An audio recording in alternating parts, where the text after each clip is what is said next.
जय हिंद दोस्तों, कैसे हैं आप सभी लोग। आशा करता हूं आप सभी ठीक होंगे, स्वस्थ होंगे और मौज कर रहे होंगे। मैं अंकित एक बार फिर से आपके अपने YouTube चैनल वासुदेवा एजुकेशन में आपका स्वागत करता हूं। और दोस्तों, आज मैं आपके लिए लेके आया हूं राजस्थान यूनिवर्सिटी बीए सेमेस्टर और बीएससी सेमेस्टर फर्स्ट के फिजिकल ज्योग्राफी का मॉडल पेपर, जहां हम कंप्लीट पेपर की बात करेंगे कि आपका पेपर किस प्रकार से आने वाला है, कौन कौन से क्वेश्चन इंपोर्टेंट होने वाले हैं। इससे पहले भी मैंने 4 यूनिटों के इंपोर्टेंट क्वेश्चंस आपको दिए हैं। अगर आपने नहीं देखे हैं तो एक बार वीडियो जाकर जरूर देखो, ताकि आपको उनका इंपोर्टेंट क्वेश्चंस और मॉडल पेपर दोनों का मतलब समझ में आए कि अगर इधर से नहीं तो उधर से लगभग क्वेश्चंस मैंने इसी प्रकार से आपको रेडी करवाए हैं। हमारे सब्जेक्ट एक्सपर्ट ने आपके लिए बहुत ज्यादा मेहनत की है। तो आइए शुरू करते हैं अपने पास में एक एक क्वेश्चन की शुरुआत।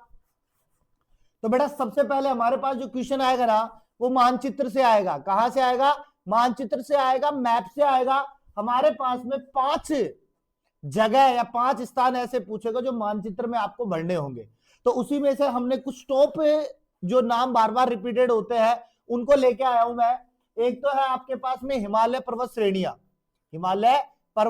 श्रेणियां। दूसरा रहेगा आपके पास में मरियाना ग्रत। दूसरा क्या रहेगा? मरियाना ग्रत। तीसरा आपके पास में रहेगा ग्रेट बैरियर रीफ या ग्रेट बैरियर भित्तियां कह सकते हैं अपने पास में। फिर रहेगा अपने पास में सियाचिन हिमनद।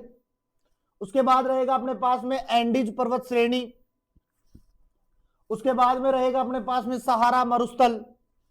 उसके बाद अपने पास में रहेगा पैसिफिक रिंग ऑफ फायर। और अंत में अपने पास में आ जाएगी गंगा नदी। तो ये हमारे पास में कुछ इंपोर्टेंट्स है, जिनमें से आपको 5 मिलेंगे।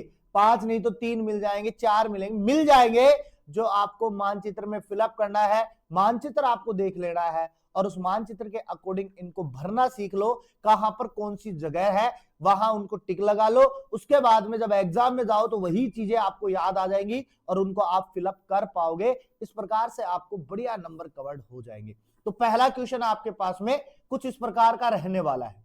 इसके बाद में बेटा हम बात करते हैं दूसरे क्वेश्चन की। इसी का कंपलसरी पॉइंट में रहेगा अपने पास में, और कंपलसरी पॉइंट में ये क्वेश्चन रहेगा, निम्न में से किन्हीं 5 को 20 शब्दों की सीमा के साथ में समझाइए।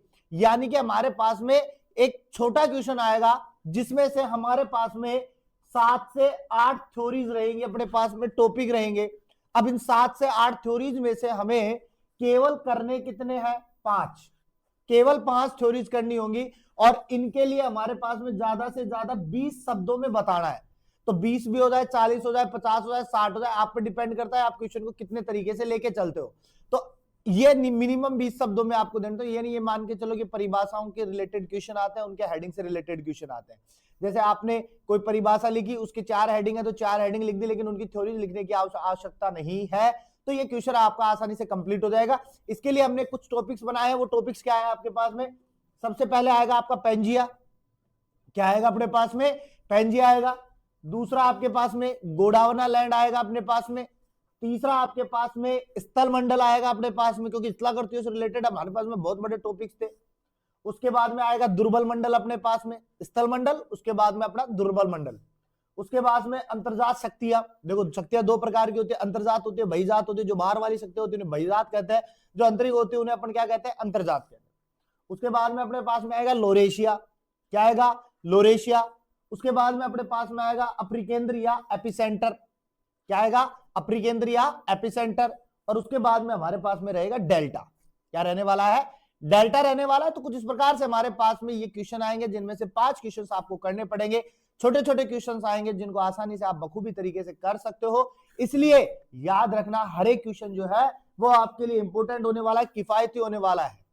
उसके बाद में बड़े क्वेश्चनों की शुरुआत हो जाती है। तो बड़े क्वेश्चनों में आपसे 2 क्वेश्चन पूछेगा, एक मेन क्वेश्चन में पूछेगा, एक आपके अथवा क्वेश्चन में पूछेगा।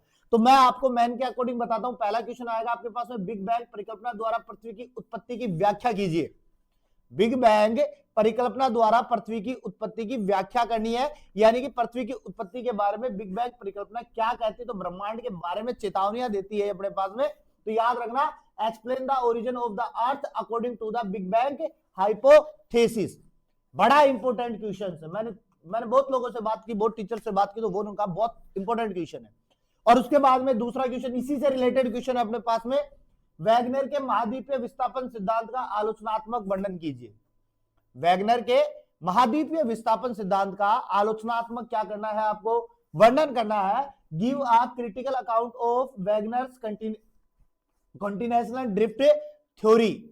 ये आपका इंपॉर्टेंट क्वेश्चन रहने वाला है। दोनों में से एक क्वेश्चन आपको देखने को मिल जाएगा। क्वेश्चन की रेंज आपकी 20 नंबर की रहने वाली है, ताकि आप जरूरी अपडेट दे सको। समझ रहे हो बात को? तो कमेंट में बता दिया करो बेटा कौन सा क्वेश्चन आपको अच्छा लगता है, कौन सा नहीं लगता है, कौन सा आपका पढ़ाया हुआ है, कौन सा आपका पढ़ा हुआ है, कौन से टीचर ने आपको इंपॉर्टेंट किया, तो बता दिया करो। तो दूसरा क्वेश्चन देखो, समतुलन की अवधारणा समझाइए। किसकी अवधारणा अपने पास में? समतुलन की, आइसोस्टेसी की अवधारणा को आपको समझाना है। इसमें अपने पास में एरी, प्राट एवं होम्स के सिद्धांतों की विवेचना कीजिए। बेटा देखो, एरी, प्राट और हेम्स 3 वैज्ञानिक थे, और तीनों वैज्ञानिकों ने अपने पास में अपनी अलग अलग बातें बताई थी। तो इसलिए मेरा प्रायोरिटी एरी और दूसरा प्रायोरिटी होम्स।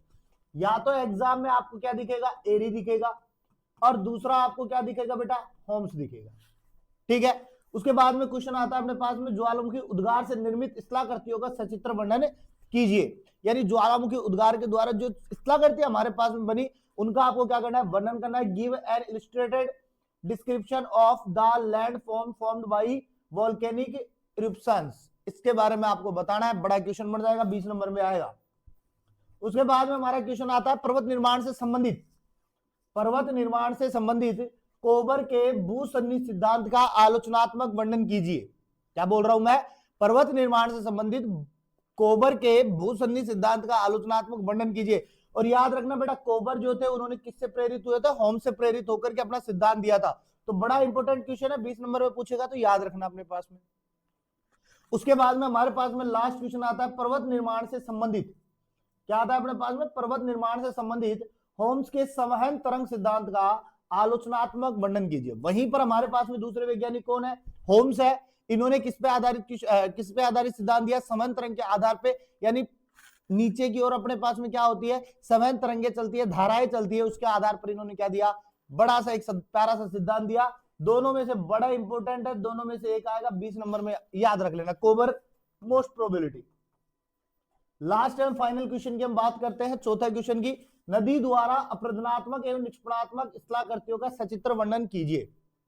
यानी कि नदी के द्वारा अपरदनात्मक निष्पणात्मक जो स्थलाकृतियां बनती है, उनका आपको क्या करना है बेटा? वर्णन करना है। और इसी का दूसरा अथवा में रहेगा अपने पास में, हिमनद के अपरदनात्मक एक निष्पणात्मक कार्यों का वर्णन कीजिए। यानी कि एक तरफ आपसे नदी पूछ रहा है, तो एक तरफ आपसे क्या पूछ रहा है? हिमनद पूछ रहा है, ग्लेशियर पूछ रहा है। और याद होगा कि ग्लेशियर की अगर हम बात करें, तो ग्लेशियर जो है अपने पास में पिघल जाता है। ठीक है। तो इस प्रकार से हमारे पास में ये कुछ बेस्ट इंपोर्टेंट क्वेश्चंस होने वाले हैं। मिलते हैं एक नेक्स्ट वीडियो के साथ में, जहां पर फिर से हम चर्चा करेंगे इंपोर्टेंट क्वेश्चंस की। आपका प्रभावी हिंदी लेखन का पेपर होने वाला है, जो बड़ा इंपोर्टेंट होगा, उसकी भी वीडियो हम लेके आएंगे। तो मिलते हैं एक नेक्स्ट वीडियो के साथ में, तब तक बने रहिए। चैनल को सब्सक्राइब कर दीजिएगा, बेल आइकन दबा दीजिएगा, ताकि वीडियो का नोटिफिकेशन आपके पास में जल्द से जल्द आ सके।